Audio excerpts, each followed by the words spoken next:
Fala aí, galera do Mother Base. É só para avisar que, por conta de condições extraordinárias, a qualidade do meu áudio não vai estar lá aquelas coisas, mas se tudo der certo, provavelmente semana que vem nós voltaremos com o meu equipamento normal. É só para avisar vocês, para vocês não estranharem a qualidade do som, que eu tive que gravar pelo celular e tudo mais. Mas tá tudo bem, semana que vem a gente já retoma as atividades regulares e é isso aí. É bom podcast para vocês.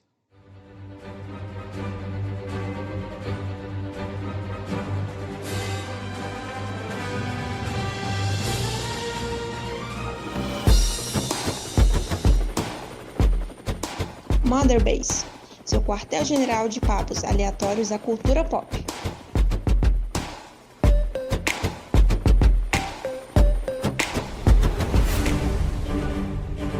Fala aí, seus vacinados. Está começando mais um podcast Mother Base, o seu quartel-general de papos aleatórios da cultura pop. Eu sou seu host de hoje, Caio Vicentini. Estou acompanhado do meu colega de crime de sempre, o Diogo Fernandes. Olá, pessoal, tudo bom? E do meu outro colega de crime de sempre, o Vini Vidramini. Salve, salve, pessoal, como vocês estão? E como vocês já devem ter visto no título, nós vamos falar hoje de Falcão e o Soldado Invernal. É a série que acabou semana passada, retrasada, que estava passando aí na Disney Plus. Faz parte desse novo pacote de conteúdos da Disney, do universo cinematográfico da Marvel. Só que agora focando mais em alguns personagens específicos, em séries episódicas aí.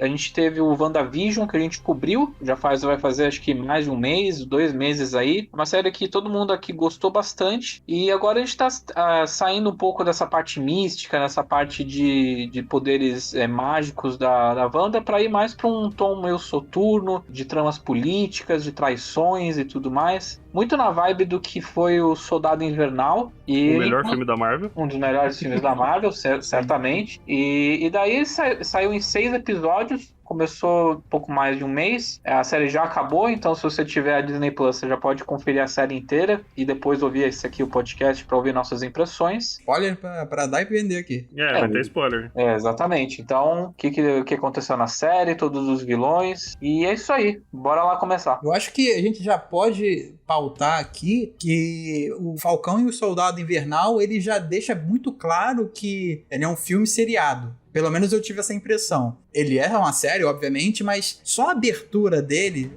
o nível de produção daquilo ali, você fala, nossa, Sim. Isso aí eu veria num filme da Marvel. Eu, no começo, eu meio que torci um pouco o nariz. Ainda mais quando a série tinha saído, já estavam comentando de segunda temporada e o caramba 4. Porque eu pensava assim, falei, pô, na hora que tava o Steve, era filme atrás de filme. Agora que vai virar o Sam, vai ficar só em série. Eu quero ver o cara no cinema também. Mas depois de assistir a série, eu vi o quão necessário essa série era pra ter esse desenvolvimento desse arco dele aí de transformação bem trabalhado, cara. Assim, por mais que sejam 6 episódios e não são pequenos, né? São mais ou menos ali 40 minutos a 50, girando nesse entorno, eu tive a impressão que se você botar um atrás do outro, você consegue ver como um filme com muita facilidade, sabe? Obviamente você tem que ter, né, aquela disposição de maratonar e tal, mas ele me soou um pouco mais leve, apesar do tema ser bem pesado, ele me soou ser bem mais fluido, como um filme, sabe? Do que o WandaVision. Apesar de ter gostado das duas propostas e cada um do seu jeito, né?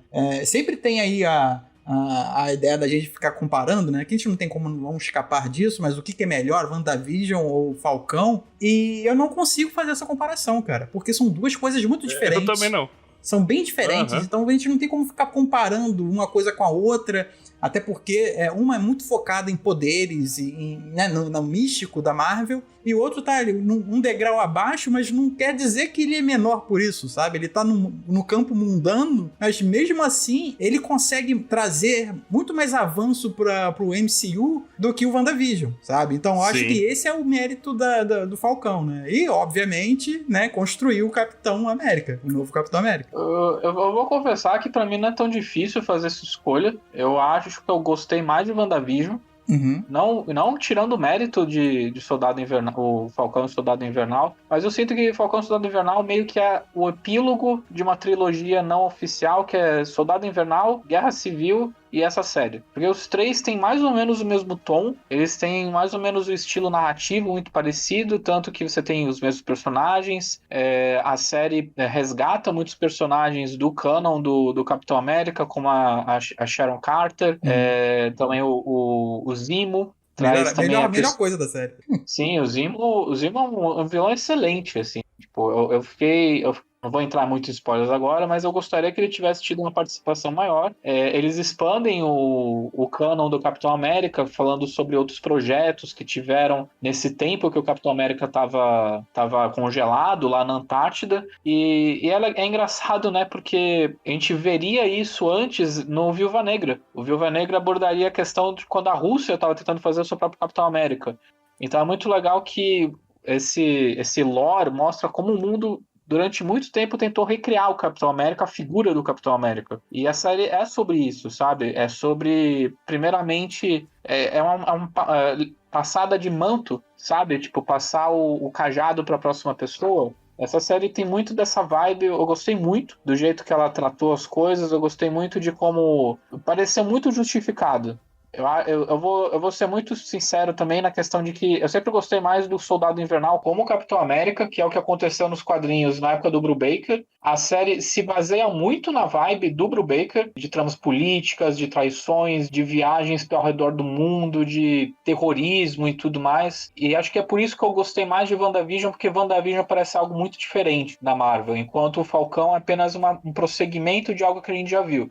O que não é um demérito, porque, de novo, Soldado Invernal é uma das melhores coisas que a Marvel fez, mas acho que eu gostei mais do WandaVision pelo que eles fizeram. E respondendo uma coisa que o Diogo falou, realmente Falcão parece mais um filme, e eu acho que o WandaVision se aproveitou mais desse formato episódico do que o Falcão. Porque, literalmente, os 3 primeiros episódios eram meta-programa de televisão. Eu acho que o WandaVision se sentiu muito mais confortável com esse formato de televisão e usou toda esse background da Feiticeira Escarlate de alterar a realidade, eles usaram muito melhor do que o Falcão. O Falcão, tipo, é um filme de 5 horas. É um filme de 5 horas, o que não é ruim, mas essa questão do uso da mídia é uma das coisas que me fazem preferir um pouquinho mais o WandaVision. Eu acho que, na realidade, igual o Caio tava falando, WandaVision se aproveitou muito mais do seu formato episódico em saber te deixar ansioso pro próximo episódio. Eu não sentia tanto isso com Falcão e Soldado Invernal. Os cliffhangers no final de cada episódio de WandaVision te deixava sempre...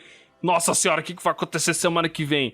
E, tipo, o Falcão, eu não senti essa tensão de querer logo a semana, tirando o último episódio, porque ele deixa o cliffhanger da maleta lá, e aí você fica, nossa, quero ver muito isso, mas concordando com o Caio, aí acho que WandaVision se aproveitou muito melhor desse formato episódico, justamente em saber como manter o interesse do público durante todo o percurso da série. Sim, eu concordo. Isso aí só reforça a ideia de que o Falcão e o Soldado Invernal é como se fosse um filme, sabe? Ele tem uns problemas também de usar humor de forma, assim, meio destoante, sabe? Das cenas. Uma hora é ação, outra coisa é um papo sério, e no meio disso tudo tem um humor ali meio deslocado. Coisa que na WandaVision era muito fácil você colocar esse tipo de humor. Ainda mais aquele episódio muito bom que homenageia o The Office. É maravilhoso. Mas o outro ponto dessa série é que ela traz uma carga dramática muito mais forte pro Sam Wilson, absurdamente maior. Mas a gente também encontra no Soldado Invernal um cara totalmente destruído, sabe? De várias formas. Tanto do passado de assassino que ele tinha, quanto de um luto muito pesado pela morte do Steve Rogers. Então, assim, é uma série mais pra baixo, sabe? Eu acho que ela carrega isso, puxa a gente, enquanto o WandaVision ela dava era colorido pra caramba, então era loucuragem. E aqui não, aqui o tom abaixa pra contar uma coisa mais, né, mais sombria e tal. Eu vou falar uma coisa que Falcão fez muito bem, que eu não achava que iria acontecer, que ele me deu vontade de assistir o primeiro Capitão América. Sim, porque nossa, pra mim também. Cara, eu tô com vontade de ver a série inteira, de ver todos, sabe? Pra pegar todas as referências e tudo que puder pra pra chegar nessas séries aí que tá cada vez mais necessitando disso, né? Porque eu não lembrava de onde veio o Zimo. Eu fui pesquisar depois. Depois que acabei o último episódio, eu assisti 2 vezes o último episódio. Cara, eu assisti de novo o penúltimo. O penúltimo é muito bom, cara. Não, pra mim o penúltimo é o melhor da série, mas é que o último, cara, ele é muito da hora. Eu acabei a segunda vez, eu assisti o primeiro Vingador e assisti Soldado Invernal logo em seguida. Assim. Sim, é porque muito do tom da série é a questão de, tá, e o que o mundo vai ser agora sem o Steve Rogers? Eu acho que a grande incógnita que essa série levanta já é o que vai ser do mundo agora sem o segundo Homem-Aranha é tipo, o que vai ser um mundo sem o Homem de Ferro? Enquanto o Falcão o que vai ser um mundo sem o Capitão América? Quem vai ser o próximo Capitão América? Deveria haver um segundo Capitão América? Porque, por exemplo, o Zemo levanta essa questão. E acho que é isso que torna ele um vilão muito legal que aparece na série. Pra quem não lembra, ele foi o grande vilão do Guerra Civil, que ele colocou o Capitão América contra o Homem de Ferro, manipulando o Soldado Invernal e o passado dele com a Hydra e tudo mais. E daí ele levanta a questão de que, tipo, será que realmente o mundo precisa de um novo super-humano, de um novo super-soldado? Será que Steve Rogers não foi um ponto fora da curva? Então, tipo, é um questionamento muito interessante, assim. É uma série que tem umas abordagens um pouco mais maduras em comparação a outras coisas do universo cinematográfico. Uma coisa que eu achei bem legal é que muitas vezes a Marvel não dá peso para as suas decisões, né? Tipo, acontece alguma coisa num filme que você esquece que aconteceu e bora pro próximo. E eu achei muito legal o jeito que eles trabalharam um mundo depois que todo mundo voltou, sabe? Beleza, o mundo tinha sumido metade da população e aí muita gente tava passando fome, eles começaram a migrar e se organizaram, o mundo tava se reorganizando, superando tudo que tinha acontecido e do nada metade da população que tinha sumido voltou. E como que a gente vai lidar com isso? Porque novas famílias foram formadas, pessoas estão em novas casas, e aí eles vão ter que ser deportados, eles vão poder... Tipo, eu ocupei uma casa que a família inteira tinha sido blipada, e agora eles voltaram. Eu saio, fico... O que acontece, sabe? Essas questões que foram levantadas pela série, eu achei muito legal de mostrar todas as consequências do tudo que a gente viu até agora no universo da Marvel. A volta desse monte de gente que acabou sendo, né, ficando... É como se fosse uma referência aos refugiados mesmo, né? Ficaram tudo presos nos campos, assim, né? Nos lugares que... Eu não vou lembrar também qual é a sigla lá da empresa que tá, né, cuidando dessa galera que voltou. E esse tipo de cuidado que não é tão cuidadoso assim... gera uma puta de uma revolta num grupo de terroristas, né? Mas que mais tarde a gente ouve as ações, os motivos deles agirem dessa forma, que são os apátridas, que é liderado por uma menina que é muito chegada numa rebeldia, porque ela era um dos focos dos rebeldes de Star Wars, né? Do filme do Han Solo. O nome da líder é a Karli Morgenthau. Isso, Karli Morgenthau.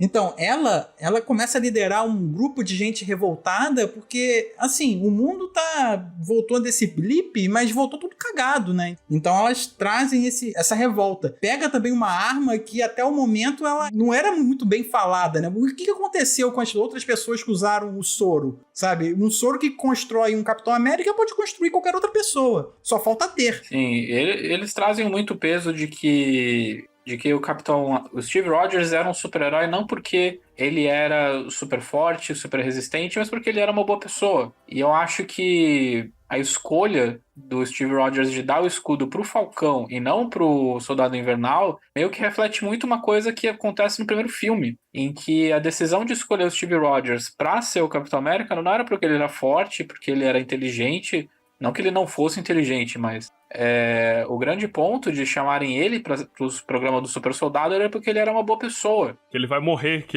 o Steve vai lá ajudar ele bate no peito do Steve falando que é pra ele se manter igual ele é no coração dele. Sim, o primeiro episódio é simplesmente para situar o que tá acontecendo tanto com o Falcão quanto o Soldado. O Falcão não gostou muito da ideia de usar o escudo para si, então ele abriu mão do escudo e com isso o programa dos Estados Unidos decidiu fazer o seu próprio super soldado, que não era necessariamente uma pessoa com poderes naquele dado momento, mas eles queriam resgatar a imagem do Capitão América através do John Walker, que era um soldado condecorado do Afeganistão e tudo mais, e é muito legal como isso cria um cisma tanto pro Falcão como com o Soldado Invernal da figura do Capitão América, porque o governo queria manufaturar de novo essa figura quando provavelmente eles não entendem o que significa o Capitão América. E eles não entendem que o Capitão América não é só um uniforme, é uma pessoa. E a estética, né? Eles buscaram a estética como propaganda. Um americano, o cara igual Steve Rogers mesmo. Mas eu não consegui não imaginar aquela música da flauta desafinada, sabe? Quando aparece ele vestido. É bem... me dá uma sensação de estranheza. Mas ele tenta reproduzir os valores que o Steve tem. Então ele vai começando a ter uma pressão de vários lados, né? Porque ele acaba virando uma baita celebridade. Ele tem que lidar com isso. E eu achei isso aí também um pouquinho meio forçado e tal. Todo mundo passou a amar o cara, assim, sabe? De repente. Eu não vi uma coisa pregressa disso. Mas tudo bem, vamos dizer que o cara realmente era conhecido. Eu acho que... Ou talvez não era porque o cara era conhecido. O símbolo que ele tá assumindo que é conhecido e as pessoas estavam querendo e precisando ter esse símbolo de volta pra ela, sabe? Pode crer, precisando, pode crer. Você tem que parar pra pensar que pra muita gente de fora, eles desapareceram durante 5 anos e quando eles voltaram, o Homem de Ferro morreu, o Capitão América desapareceu, a Viúva Negra também morreu, sabe? Então, tipo, é um mundo meio dark, assim. O primeiro episódio dá uma impressão de que é um mundo tumultuoso, sabe? De que tá sem direção e tudo mais, e o governo queria devolver essa direção, falando, então, a gente tem esse soldado, ele é condecorado, e ele vai assumir o manto do Capitão América. Só que é meio estranho, né? Porque, tipo, de novo, Steve Rogers era o Capitão América porque ele era uma pessoa, por causa das virtudes dele. Não é só porque ele era um soldado experiente e tudo mais. Eu acho que isso daí a gente pode fazer um paralelo, por exemplo, com a morte do Superman, sabe? Você pega o reino dos Supermans lá, a população tá questionando quem que são aquelas pessoas que estão aparecendo, sei lá, substitutos do Superman. Eles estão felizes que tem um Superman de volta, sabe? Eu acho que é mais o símbolo do que a pessoa em si, sabe? E eu achei interessante também que não foi só a presença das pessoas que mudou tudo. Né? As questões financeiras do mundo também ficaram, né, viraram de cabeça para baixo, porque do nada você passa 5 anos sem metade da população e do nada volta todo mundo, volta a necessidade de comida, necessidade de moradia, necessidade de recursos no geral. E o Sam, ele vai buscar um empréstimo, né, para consertar. Aí volta para uma história bem mais pessoal, né? Sai do escopo de super-herói e volta para a vida do Sam. Que ele tá precisando de um empréstimo para consertar o barco, né? Alguma coisa assim, da família dele, que eu acho que até tem um ponto interessante. Eu tinha lido que o Sam Wilson, nos quadrinhos, ele mora em Nova York, enquanto o ator Anthony Mackie, ele mora em Louisiana mesmo, sabe? New Orleans. Então eles trouxeram ali o cenário ali para onde o ator morava, e fica bem mais pessoal ali para ele também, enquanto tá fazendo a série. Então ele vai tentar fazer esse empréstimo, e por mais que o cara seja reconhecido, né, ele é um super-herói, o cara que era o puta do gerente querendo tirar selfie com o cara, e ele não consegue esse empréstimo. Não só por isso, né, tem outras cargas ali por trás que a irmã do Sam, ela deixa bem claro, né, pra gente você não pode dar esse empréstimo, sabe, e o Sam tenta contornar, não, peraí, ele é muito panos quentes, né, na série meio que inteiro, porque ele está ali absorvendo esse problema tanto do escudo, né, o problema é que ele só vai ver que é muito maior do que ele imagina quando ele encontra o Isaiah. Então, ali no final, ele vai tendo uma ideia muito mais clara de como tá o mundo no geral, sabe? E ele tem aquele discurso com os políticos. Que, honestamente, político é foda. Não dá pra ter certeza se os caras entenderam o que ele tava falando. Mas, na série em si, eu acho que ficou muito bacana, sabe? Eles colocaram um contexto de, olha, o mundo tá muito doido, não dá pra dar um empréstimo, enquanto a irmã do Sam fala assim, cara, a ideia é que mesmo se não tivesse nada disso, eu não conseguiria esse empréstimo. E você tocou na questão do Isaiah, de que uma das questões que também passaram pela cabeça do Sam de não assumir o escudo do Capitão e se tornar o Capitão América, que é revelado durante a série que existiu durante a Guerra do Vietnã um Capitão América negro. Existia um grupo de capitães, todos eram negros e tal, e baseado numa HQ que é o Capitão América White and Blue. Posso ter errado o nome, peço perdão. Fala a história de um Capitão América durante a Guerra do Vietnã que sofreu com transtornos mentais por causa do soro, da experiência dele no campo de combate e tudo mais. Eles abordam essa questão racial. Eu não vou me aprofundar muito nisso, obviamente, que eu não acho que vale eu abordar isso, mas esse Isaiah, quando conversa com o Falcão, levanta essa questão de que o mundo talvez não queira um Capitão América negro, do mesmo jeito que não queriam o Isaiah se revelar para o mundo como o novo Capitão América. E também do jeito que ele fala, né? Que fala que um negro que se preze não assumiria esse manto também. E do tamanho rancor que ele tem de tudo isso, de toda a questão racial, né? Porque ele fala que os negros eles foram usados meio que como ratos de laboratório, eu ia falar guinea pig. Eles foram na tentativa e erro até conseguir um soro que reproduzisse o Capitão América. Eles nem sabiam o que eles estavam tomando, porque eles falaram pra eles que era antitetânica. E é legal o paralelo, né? Porque o Sam sempre tenta resolver as coisas da maneira mais pacífica possível. Uhum. Ele nunca parte pro combate direto. O primeiro conflito que ele teve diretamente com a Carly, visitam Madripoor. Aliás, Madripoor, caralho, eles colocaram a cidade de Madripoor no universo cinematográfico da Marvel. E o povo já tava pirando, né? Que ia aparecer o Wolverine de tapa-olho lá comandando a cidade. Caolho. E daí mostra que o Falcão, essa vulnerabilidade dele, o fato de que ele não tem poderes, mostra um pouco do porquê que ele merecia o escudo. Porque ele sempre tenta resolver as coisas da melhor maneira, sem banho de sangue. Tem pessoas que criticam aquela primeira cena da série em que ele provavelmente matou umas 15 pessoas. Sim. Aquela cena dele. Esse é outro ponto da série que eu fiquei contando, assim, depois eu parei porque é muita coisa. Mas morreu quem tava vivo, né? Porque é muita morte. A 13 lá depois também, naquela cena dos galpão lá, dos containers. Nossa senhora, São Pedro teve que fazer hora extra aquele dia. Caraca, é muita gente morrendo. A Sharon é dedo no cu e gritaria desde a primeira vez que ela apareceu no Soldado Invernal. Ela tem papo não. E ela ficou muito brutal, né, nessa série, porque a Sharon Carter, ela não recebeu o perdão pela Guerra Civil. O que aconteceu lá no Guerra Civil, ela escapou, mas ela nunca recebeu o perdão dos Estados Unidos. Isso é uma coisa que eles resgatam, de que, tipo, essa vulnerabilidade, essa questão de que, tipo, nem tudo se resolve automaticamente. A Sharon teve que se isolar em Madripoor, teve que se envolver com maus elementos e tudo mais. É muito interessante. Esse terceiro episódio eu tava considerando um dos melhores pra mim. Tem uma cena ali do Tigre Sorridente. Isso.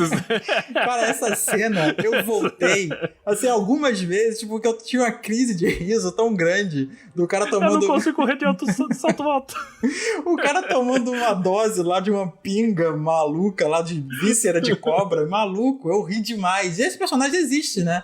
Ele é um personagem bem antigo do Capitão América e tal. Eu achei isso muito bom. E essa cidade é bacana. Ela é pouco explorada. É onde a Sharon tá. É onde muita coisa pode acontecer ali. Eu vi... Tinha a Xuxa também, né? Que tem uma mulher lá que tá negociando lá com o Zimo, com o Tigre Sorridente, que ela é muito parecida com a Xuxa. Mas ali a série, ela meio que caminha, né? Junta todo mundo. Junta o Zimo, junta a Sharon, junta a galera que vai seguir até o final. E o Zimo, ele entra como um contato para eles entenderem como os apátridas, porque uma coisa assustadora deles não é só que eles são terroristas, mas porque eles são terroristas super-humanos. Sim. Então eles têm a força do Capitão América, então imagina um exército dessas pessoas tocando terror pelo mundo. Então por isso que se torna um problema muito, muito sério. Imagine vários Capitães América matando geral. E daí o Zimo, como ele sempre procurou erradicar a existência do soro do super soldado, ele acaba se unindo como um inimigo, meio amigo do Falcão e do Soldado Invernal. E é ele que é o contato que leva eles pra Madripoor. E o Zimo, o Daniel Brühl tá com um cara que se divertiu muito fazendo essa série. Até dançando o cara tava. Dançando, sabe? Ele tem um pezinho no Brasil, não tem? O pai dele acho que é brasileiro, né? O pai dele é de São Paulo. Olha aí. Tá explicada a malemolência dele. Tá explicado. Ele é um Faria Lima dançando lá na série.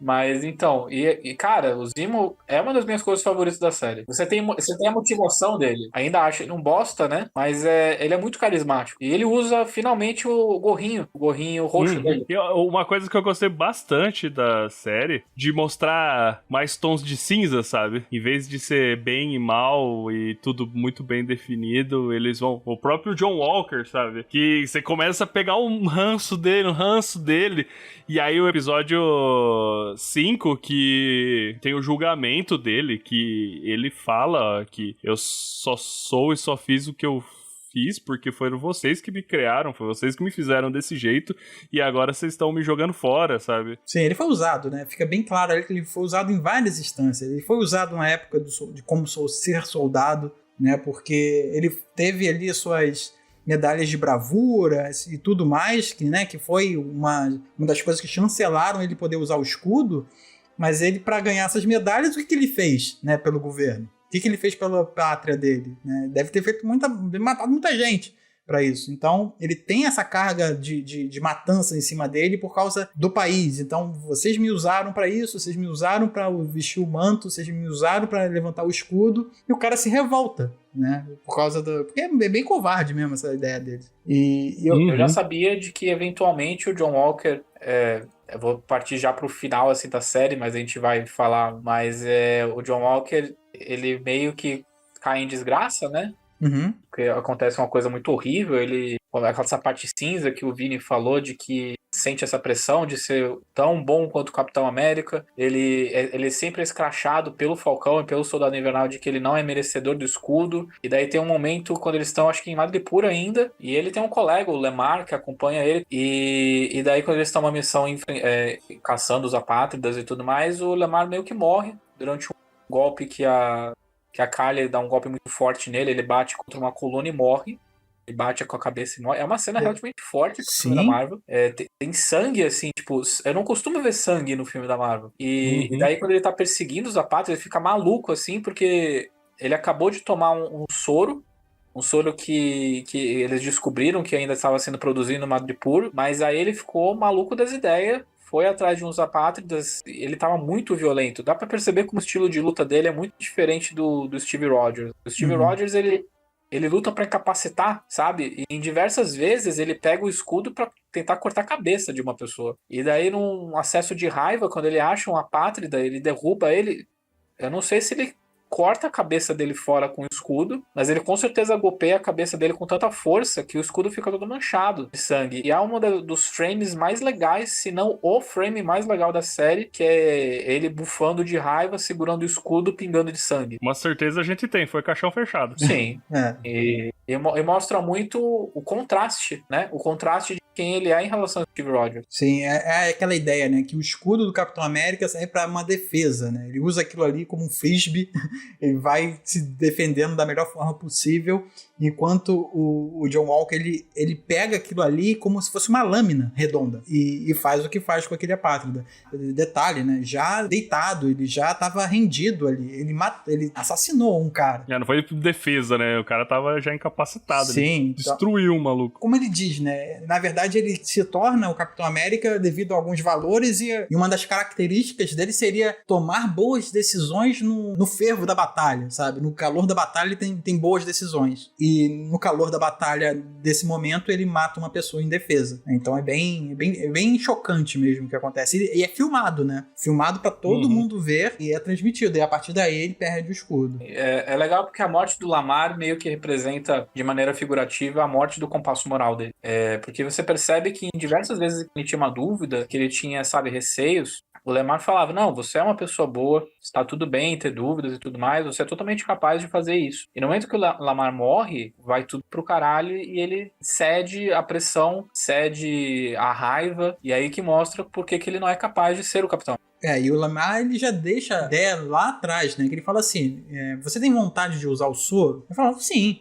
Ele fala, não, eu tenho... Né? Ele meio que fica na dúvida sobre isso. Ele fala assim, não, mas o soro ele não só realça o que a pessoa já é, Então, se você já é uma pessoa boa, então não tem problema. Ah, mas ele tem, querendo ou não, a redenção dele, e é justamente aquela parte lá das boas decisões em momentos críticos no último episódio, né? Que ele deixa a Kylie fugir pra salvar o povo lá. Aí eu achei legal, sabe? Eles fazerem isso. Não de tipo, vou ferrar com esse personagem totalmente, ele vai ser do mal e deixar as pessoas morrerem pra perseguir a vingança dele. Eu achei legal ele voltar a ser a pessoa boa que ele era e escolher salvar pessoas em vez de se vingar. Sim, agora uma dúvida que eu tenho é que ele, nos quadrinhos ele ainda não é malucão, assim, ele é meio violento. Então, ele é. E é isso que me deixa um pouco broxado de que ele teve um arco de redenção. Eu sempre achei mais legal o fato do agente americano ser uma versão psicótica do Capitão América. Podia, né? Porque tá cheio de heróis já, gente. Então, tipo, ele participou já dos Thunderbolts, que é uma versão Esquadrão Suicida dos Vingadores.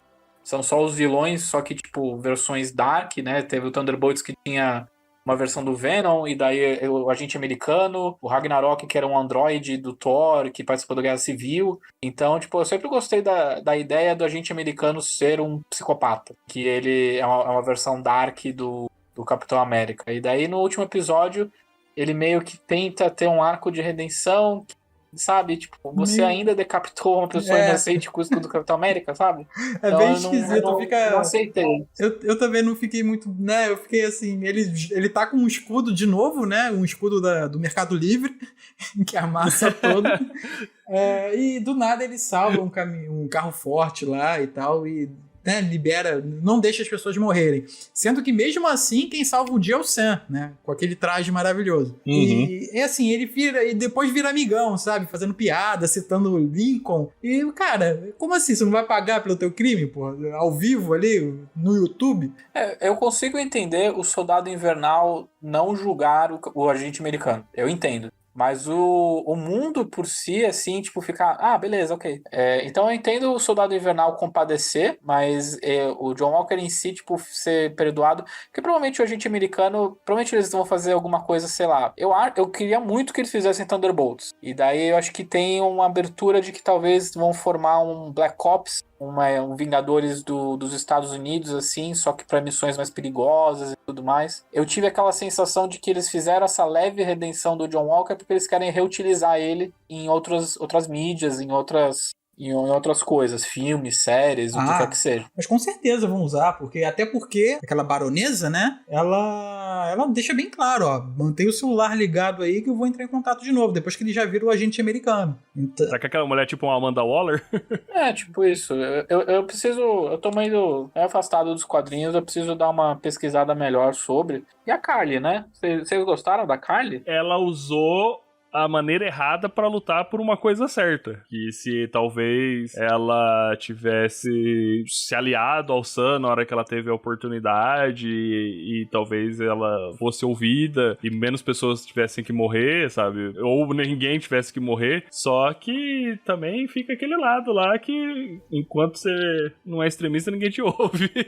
E o John Walker cagou tudo, né? Porque ele tava trocando aquela ideia e tava quase conseguindo. Ele chega cheio de marra, tu tá presa e não sei o que, ela mete o pé e ali começa a porradaria entre eles, e é numa dessas que o Lemar morre, né? Eu vou confessar, porque o final da série em si mostra o Sam finalmente assumindo, depois de muitas discussões, ele conversa mais uma vez com o Isaiah, ele conversa com o próprio Buck. Sim, e eu acho interessante que o Buck pede desculpa a ele, né? Porque o Buck tava puto, porque ele, porra, tu deu o escudo, cara, tu tá maluco, não sei o quê. No final o Buck entende e pede desculpa, né? Mas o Buck também, é que o Buck sentiu em dúvida, fala até, né, que o Amor, ele tá tão bravo assim, ele tá triste pelo Sam ter dado o escudo, porque se o Steve errou quanto a ele pode ter errado quanto ao próprio Buck, né? E ele fala isso perto daquela terapeuta, que mulher maravilhosa, cara. Eu queria uma sessão com ela. Mas eu vou confessar que eu queria que o John Walker fosse o vilão do final, e não a Kylie. Eu acho que teria sido mais interessante a Kylie, sei lá, ter se rendido, alguma coisa assim, e daí o John Walker, que, querendo ou não, é a porra de um soldado do Afeganistão, ele usasse esses conhecimentos militares de guerrilha que ele poderia saber pra tentar matar os apátridas. E daí ele vai matando um por um, e daí o Falcão e o soldado, e talvez a própria Kylie tenha impedir ele e tudo mais, daí ele tenta explodir a ONU, alguma coisa assim. Eu acho que teria sido mais impactante, tipo, o Sam como verdadeiro Capitão América derrotar o falso ídolo que era o John Walker. Eu acho que teria sido mais impactante. Sim, teria sido bem maneiro. E além disso, ainda teve, né? É porque eles precisam usar esse personagem, né? Eles vão usar de novo. Então não teria como matar o cara, nem nada do tipo. Né? Seria bem mais interessante do que a Kali, porque no final tem um tiroteio ali, ela morre e tá tudo certo, sabe? Acabou ali a culpa dela. Né? E a série segue com o discurso do Sam. Ou seja, a série não tem bem um vilão forte, sabe? O vilão forte é o que o Sam carrega do contexto dele, de Capitão América, de dentro do universo ali. Mas, assim, vilão pra ser combatido, eu acho que a série meio que dá uma balançada nesse tipo. Coisa que WandaVision já não teve. Sabe, WandaVision já teve uma coisa bem específica, ó, essa aqui e no final vai ser ela mesma. É que eles precisavam de uma luta final no WandaVision. Precisavam que a Wanda tentasse a Agatha Harkness. Eu acho que seria muito mais legal se fosse um embate psicológico da Wanda aceitando tudo que ela fez. Mas aí não seria... Aí acho que não seria Marvel o suficiente. Não teria golpe, não teria magia, não teria poderzinho. Não teria mulherio, não teria carros. Isso. Assim, eu consigo dividir a série em 3. No primeiro, ele é um filme. No meio, ele tem a pegada mais seriada ali. E no final, ele volta totalmente à força filme da Marvel. Então, é muita cena de ação. Algumas cenas também que eu acho que talvez não precisava, mas precisa ter ali pra fechar um último episódio, ser bem épico e tal. E teve a ideia do próximo Falcão. Porque, por mais que o Sam se tornou Capitão América, existe também um próximo Falcão, né? Que é aquele amigo dele, o Torres, que tá ali com ele desde o primeiro episódio. Ele sempre tá ali mexendo na asa do Falcão, falando, pô, tira a mão daí. E tanto é que o Sam deixa o par de asa com ele, né? Sim. Ele fala, você não vai levar? Não, pode ficar pra você. É um detalhe muito legal que a tecnologia do Sam pra virar Capitão América é de Wakanda, não é do Stark. No início ele tem a tecnologia do Stark e tal, mas aí no final, tipo, pra aceitar o manto de virar o Capitão América, ele recebeu a tecnologia de Wakanda. Eu achei um detalhe muito interessante. Sim, é bem maneiro. Significativo, sabe? E o uniforme, o que vocês acharam do uniforme? Vocês gostaram? Pô, achei da hora pra caramba. A cena que ele aparece no episódio final lá, que ele joga o escudo e vara o vidro. O vidro lá, eu tava pulando aqui em casa. É muito foda, é muito bom. Eu só fiquei achando que ele teria um probleminha estilo Michael Keaton de pescoço. Também achei. Mas assim, enquanto ele tava falando ali, ele conseguia mexer direitinho. Mas enquanto ele tava parado em algumas cenas assim, eu falei, cara, esse deve estar uma dificuldade de mexer que é foda. E ele falou que o uniforme não tem enchimento nenhum, hein? Ah, é? O bicho tá gigante. Você tinha aquele filme da Netflix lá, que ele é um androide lá? Tem um filme de guerra, né? Do Albert Carbon. Não, ele faz o Altered Carbon, a segunda temporada, mas tem um filme da Netflix que saiu esses tempos atrás, Zona de Guerra, acho que é o nome, com ele, que ele é um androide também. Sim, ele mostra ele treinando também, né? Antes dele, né, assumir o manto de Capitão América, ele sabe que o Capitão América, além de ser um símbolo, ele precisa também ser forte pra caralho. Porque ele vai enfrentar gente assim, ele vai ter combate, ele vai ter confronto. Então ele precisa se cuidar, ele precisa ter o controle do escudo e ter o controle físico também. Então ele começa a treinar absurdamente, né? Eu achei interessante porque depois que ele, nesse treinamento dele, correndo e tal, em volta da casa dele, os sobrinhos dele ficou Tio Sam. Eu falei, é o Tio Sam, é o novo Tio Sam.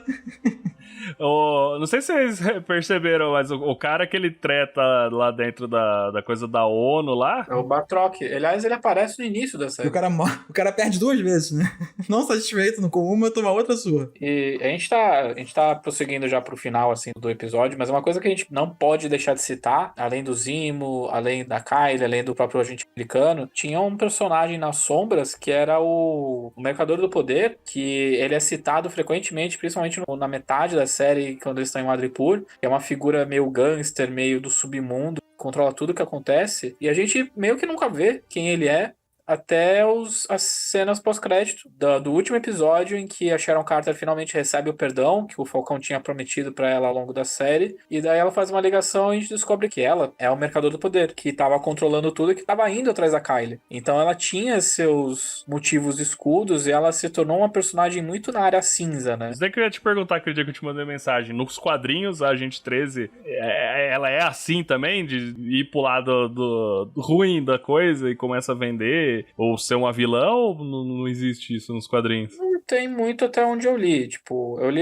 As coisas do Capitão que eu mais li foram do Rick Remender e a do Brubaker. E a do Brubaker não tem muito disso. A Sharon Carter, ela era uma agente da SHIELD ainda. Obviamente, ela era uma espiã e tudo mais, mas nunca esse lado de sair da SHIELD e daí se tornar uma gangster super poderosa de Madripoor. Essa revelação dela ser o mercador do poder, né, acontece na hora que ela tá falando com a Carly, né? Quando elas estão se discutindo ali e tal, ela se revela, aí a Carly faz uma espécie de chantagem pra ela, fala, eu não gosto dessa porra, e mete um tiro nela. Aí, né, as duas acabam se baleando ali. E assim, eu não tava esperando isso. Eu não entendi muito bem como que ela tava agindo ali, sendo o mercador do poder, a não ser que esse cara seja completamente obscuro e ninguém conheça. Porque a Sharon estava circulando ali em Madripoor, né? Então, assim, ninguém conhece o cara e ele não tem um rosto, ou o pessoal simplesmente não percebeu que o cara mais poderoso da cidade estava rondando ali com um sniper na mão, né?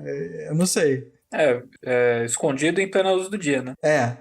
Eu achei um detalhe bacana. Provavelmente vão abordar isso no Capitão América 4. Um dia depois que acabou a série, eles confirmaram o Capitão América com a mesma equipe criativa, pelo menos o mesmo roteirista da série de TV. Talvez eles abordem isso. Eu queria muito que eles abordassem o Zemo de novo.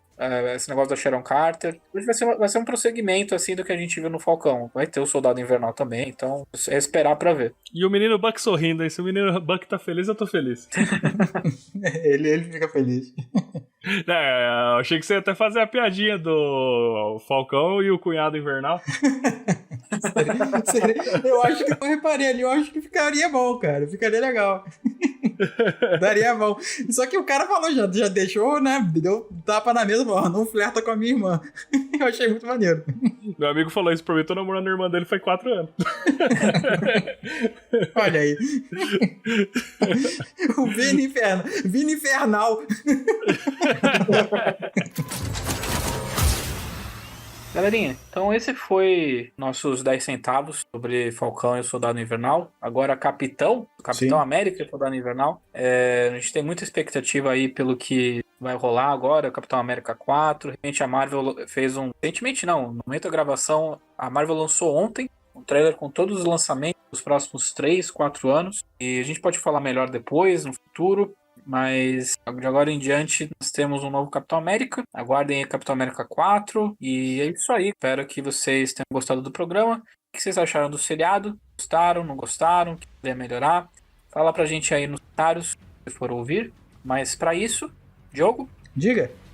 Onde o pessoal pode encontrar o Mother Base? Então, pessoal, caso vocês queiram trocar uma ideia, né, com a gente lá nas redes sociais, falar sobre Falcão, falar sobre WandaVision também, falar sobre todas as séries da Marvel, você encontra a gente lá no Twitter. A gente está lá no Twitter como @MotherBasePod. Ou então você vai lá no navegador e digita twitter.com/MotherBasePod. Você pode fazer isso também lá no Instagram. A gente está lá também com a mesma @MotherBasePod. Lá no Twitch, a gente também tá lá. Ainda não tá mexendo, mas se você quiser achar, a gente tá lá também como twitch.tv/MotherBasePod.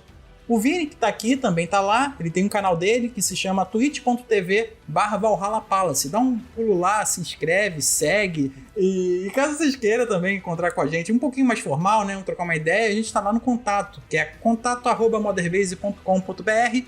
E todos os links, qualquer coisa que você precisar daquele episódio ou de qualquer outro, tá lá no site, que é motherbase.com.br. É só acessar o post que você quer.